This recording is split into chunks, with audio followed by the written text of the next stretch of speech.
Hi everyone, this is Dr. Suguna. Now we'll be learning about the anatomy of the internal capsule. Okay, so the structure that you're noting over here, this is over here. It is not very clear. That is the internal capsule. So to make it more clear, let's take a section. Then the structure that I'm outlining with the red color is our internal capsule. Okay, so this entire thing is the internal capsule. Now let's learn in detail about the various tracts that are related to the internal capsule. The first one we are noting is the corticonuclear tract. See, the corticonuclear tract is present over here. So this entire structure is our internal capsule. Okay, and the first one we are learning is the corticonuclear fibers. Okay, so they are, as you can see, passing through the genu. Genu means the bent, that is the bent of the internal capsule. So if the internal capsule is like this part I am calling it as the genu. Okay, so the corticonuclear tract, these fibers pass through the genu of the internal capsule and they control the fibers related to the head and neck and the eyes. Okay, so that is the corticonuclear tract. The next tract is the corticospinal tract. So here is the corticospinal tract fibers that you're noting, and they are passing, as you can see, through the posterior limb. This entire structure is the posterior limb, right? So the corticospinal tract fibers pass through the posterior limb of the internal capsule and it controls the upper limb, trunk and the lower limb fibers. The upper limb, the trunk and the lower limb fibers. So anterior to posterior, the human body is arranged just as it is, like this. So more anteriorly, we have the fibers which control the head and neck and the eyes of the patient, of the human. And then when we go posteriorly, we have the fibers, that is the corticospinal tract, which controls the upper limb, the trunk and the lower limb. Now, let's look at a pathology that is important with respect to the internal capsule. So, when there is a lesion of the internal capsule on one side, the contralateral body is affected. Okay, so always remember, internal capsule, contralateral side of the body is affected. Okay, so only posterior limb is involved in cases where only posterior limb of the internal capsule is involved. Over there, obviously we have seen we have the corticospinal tract in the posterior limb which controls the upper limb, trunk and the lower limb. So the upper limb, trunk and the lower limb on the contralateral side. Internal capsule always contralateral. So when the posterior limb of the internal capsule is involved, then the upper limb, trunk and the lower limb are affected, whereas the face area is spared. That is simple. So we know that the fibers which control the face are present in the genu, the bent of the internal capsule. So when the genu is involved, the body is paired. However, there is sensory motor loss on the opposite side of the face. Okay.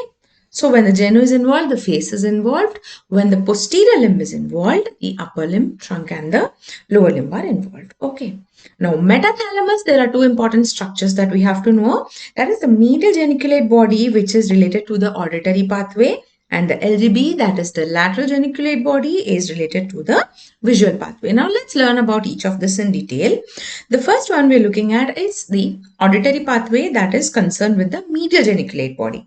So the fibers pass through the internal capsule and reach the Heschel's gyrus.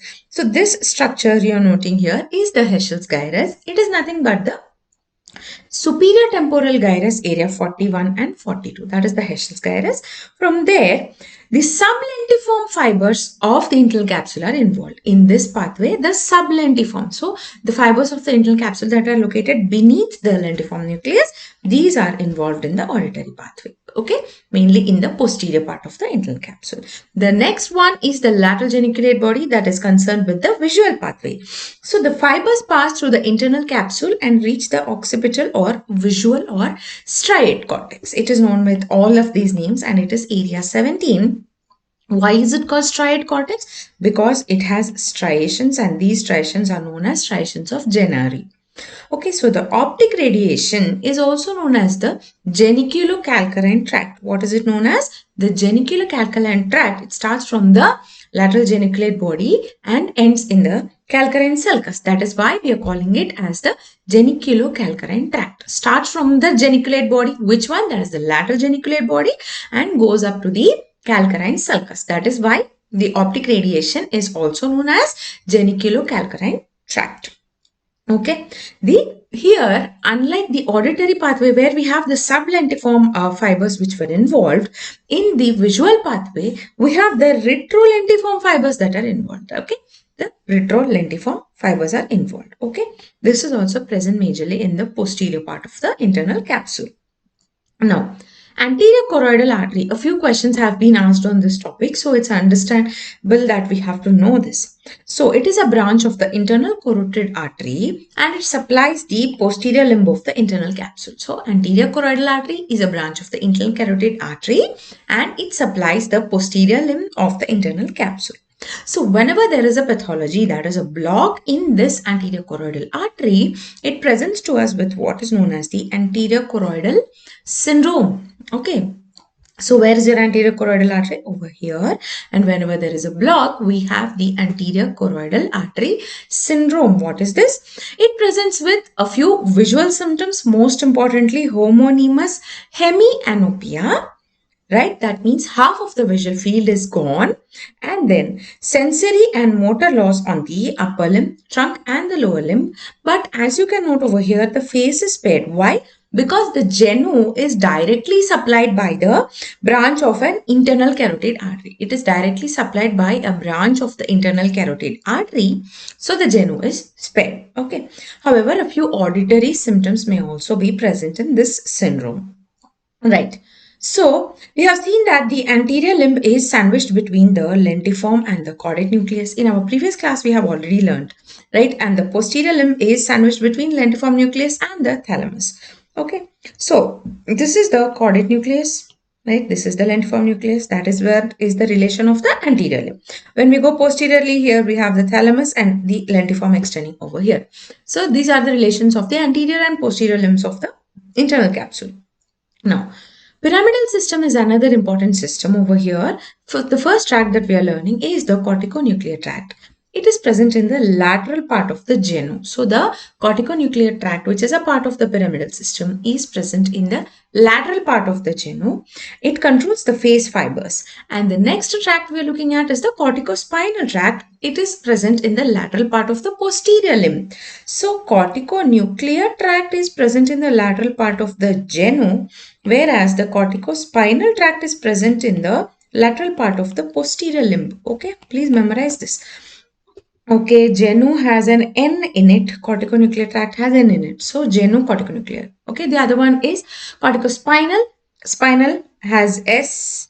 Posterior has S. So, don't just get confused. These are just a small few tips to remember immediately in the exam. So, corticospinal tract is present in the posterior limb of the internal capsule. It controls the upper limb, trunk and the lower limb fibers. Right? Now, when we look at the sensory system, the trigeminal nucleus is present in the medial part of the genu. See, remember, all the sensory components are present towards the medial part in the internal capsule, whereas the pyramidal system are present towards the lateral side. Okay, so this controls the face fibers, and the other sensory system involved in internal capsule is the dorsal cortical tract and the spinothalamic tract. These are present in the medial part of the posterior limb, and they control the upper limb and the trunk and the lower limb fibers. The other sensory nucleus is the dorsal cortical tract and the spinothalamic tract, which are present in the medial part of the posterior limb, and they control the upper limb, trunk and the lower limb. Okay, thank you.